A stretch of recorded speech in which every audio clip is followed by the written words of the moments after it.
Donc là, la deuxième partie, on va vous expliquer, vous voyez, quand la bonbonne n'est pas vide, il faut donc vider le gaz qui reste. Voilà, donc ça, vous trouvez ça sur le site de...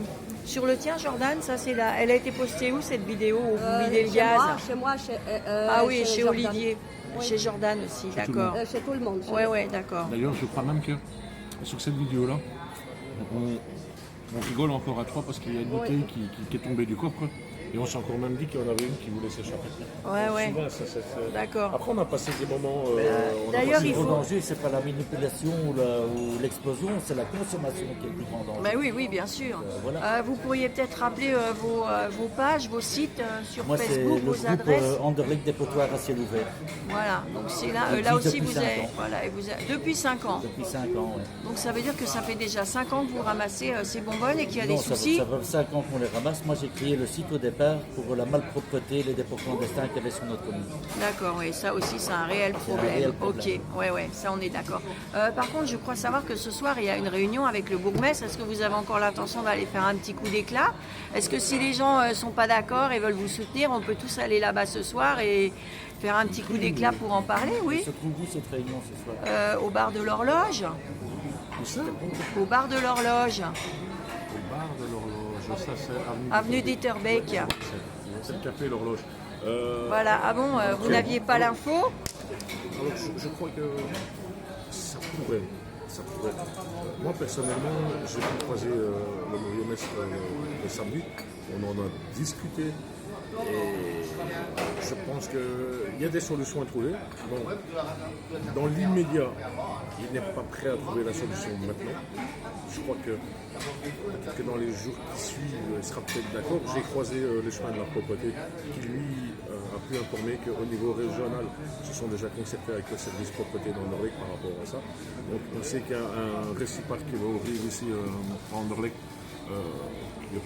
On va dire 2 minutes à pied de la rue Wallée, donc on va essayer déjà de négocier avec le bus de propreté pour avoir un laissez-passer à ce réciproque-là. Ouais. Si à ce moment-là, on n'obtient pas de collaboration de cette propreté, le service de la propreté de la commune, là je crois que ça va aller beaucoup plus loin. Mais bon, on peut dire que ce soir, les parents qui sont inquiets de ce problème peuvent aller au bar de l'horloge pour un peu parler de ce problème, vu que le bourgmestre a convoqué les administrés à aller parler des problèmes en vue des élections. Donc je pense que...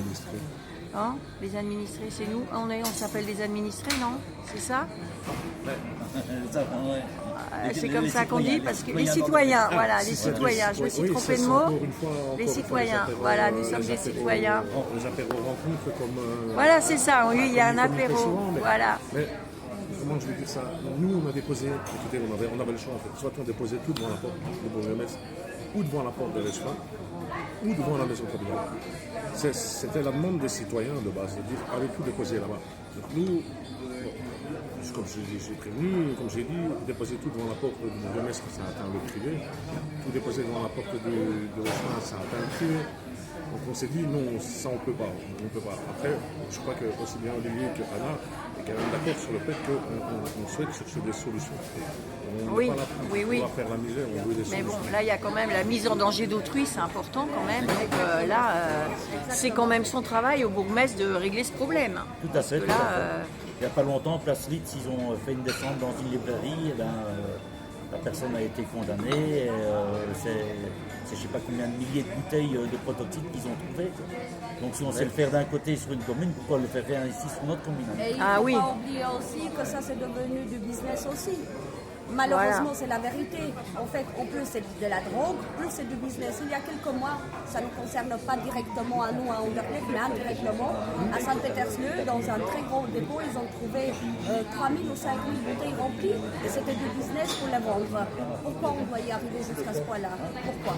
C'est de la drogue, même qu'ici chez nous, ce n'est pas reconnu vraiment de la drogue. Effectivement, ce sont des substances de la drogue et c'est devenu un vraiment business fatal. Au tout début de l'action, on a interpellé le bourgmestre parce qu'on l'a vu en rue et on lui a demandé, voilà, on a déjà récolté 208 bouteilles, qu'est-ce qu'on doit en faire? Et il nous a ri au nez, il a dit, bah, vous avez qu'à les laisser là où ils sont. ah oui, non, ça c'est pas une réponse d'une personne responsable. Ça, je suis d'accord avec vous. Et c'est quand Donc, même voilà. à lui à prendre ses responsabilités et à interdire ça sur la commune. Surtout que ça atteint gravement la santé des consommateurs. D'accord. Bon, en tout cas, comme moi ce soir, je serai au pot de Monsieur le bourgmestre, donc je ne vais pas me gêner de lui poser la question où en est cette histoire. Moi j'avais un dernier point. Oui. Un dernier point, c'est qu'on avait vu une pub passer de Bruxelles Propreté qui disait d'apporter ses bouteilles au Réciparc ou au Proxy-Schmidt. Ouais, d'accord. On va la faire voir. On a déposé 60 bouteilles au Proxy-Schmidt. Ouais. 60, c'était notre récolte journalière. Voilà. Et ce jour-là, on est allé boire un café en face du Proxy-Schmidt parce qu'on n'est pas des chiens, comme on dit. Ouais. On n'est pas là pour emmerder le personnel. Donc on s'est dit, c'est un camion qui arrive, on va aider à charger. Comme ça, on n'est pas. Et ce qu'il y a eu, c'est qu'on a vu un deuxième camion arriver. Donc on est allé, on s'est présenté, on leur a dit qu'on voulait un coup de main. Non, parce qu'on attend la police. Comment c'est la police? Et là, la police est arrivée. Parce qu'ils avaient appelé la police. Et le responsable, donc le chef du Proxy-Schmidt, nous avait dit à un certain moment donné qu'il préférait plus discuter, qu'il allait appeler, parce que là au moins il discutait avec des gens normaux. Donc ça nous avait déjà un peu pris. J'ai toutes les vidéos, je n'ai encore rien posté sur Facebook. D'accord. Après. Donc on vous a envoyé la police parce que vous avez rapporté des 60 bouteilles. C'était Voilà. Alors que la publicité, Elle disait ça. vient Ok. de... Et donc D'accord. là, la police est arrivée, la police nous avait dit qu'il fallait couper. la pointe en deux. Voilà. Et donc nous, ben, on s'est dit oui, d'accord, mais de quel sens? Là, la police nous a dit vous prenez la moitié et eux prennent la moitié. Alors on a refusé parce que sur le projet. Ben non, il n'y a pas de. Ils doivent tout prendre. C'est leur job de tout Non, déjà, on va prendre. commencer à Donc en prime, s'amuser pour couper. le monsieur C'est qui est quoi, venu ça? avec la deuxième Voilà. camionnette de Bruxelles Propreté, d'ailleurs que je remercie parce que après avoir vu la pub, il m'avait donné raison. Et ce gars-là n'avait pas encore mangé, il était 18h. Il n'avait pas encore su manger son midi. D'accord. Donc on lui a dit, mange ton sandwich à ton aise, on va charger ta camionnette. Et c'est nous qui allons charger la camionnette. D'accord. Donc, Bon ben voilà. on sait bien que le Proxy-Chimique, ça ne va pas être une solution à long terme. Ce qui prouve qu'eux-mêmes ne sont pas formés. Oui, et Enfin, en eux-mêmes tout n'étaient cas, pas c'est au pas très sympathique de vous envoyer la police. C'est pas une réponse, ça. courant. Le 26 septembre, on a eu la bague. Pas du tout. Ouais, d'accord. La brigade. Bah, moi, je vous propose que la prochaine fois, on ramène des bonbonnes ensemble et que je fasse une petite vidéo pour la poster et qu'on fasse ça en direct. Pourquoi pas? Voilà. Pourquoi pas? Voilà, ça me fera Mais très plaisir de préciser vous que soutenir. Le 26 septembre, ils nous ont envoyé une brigade. Oui, oui, mais de vous la êtes BAC. filmé, là, ça va être posté, il n'y a Oui, pas de problème. précisez-le. Voilà. Bon, ben, en tout cas, on donne un droit de réponse à monsieur le bourgmestre. Si c'est ça, sa réponse, quand on veut emporter les bonbonnes de gaz donc à la déchetterie et que vous envoyez la police, monsieur le bourgmestre, c'est pas très sympa du tout. Voilà, bon, ben, on lui posera la question ce soir. Il va pas être très content, monsieur le bourgmestre, mais bon, c'est pas une réponse, ça. Ces bonbonnes, il va falloir trouver une solution pour les évacuer. Ah, bah, voilà. C'est quand même pas aux bénévoles de faire ça. Et en plus, si vous leur envoyez la police, c'est pas sympa du tout. Voilà, bon, c'était la minute d'Engie. Vous voyez qu'il y a quand même certains problèmes sur Anderlecht à régler. Et que la minute d'Engie, elle sert aussi à ça, à vous interpeller quand il y a des problèmes très sérieux dont il faut parler. Voilà, alors à la prochaine minute, et ben donc la minute, elle sera ce soir en direct de la réunion du petit pot d'amitié que le bourgmestre d'Anderlecht organise. Bisous, à plus tard.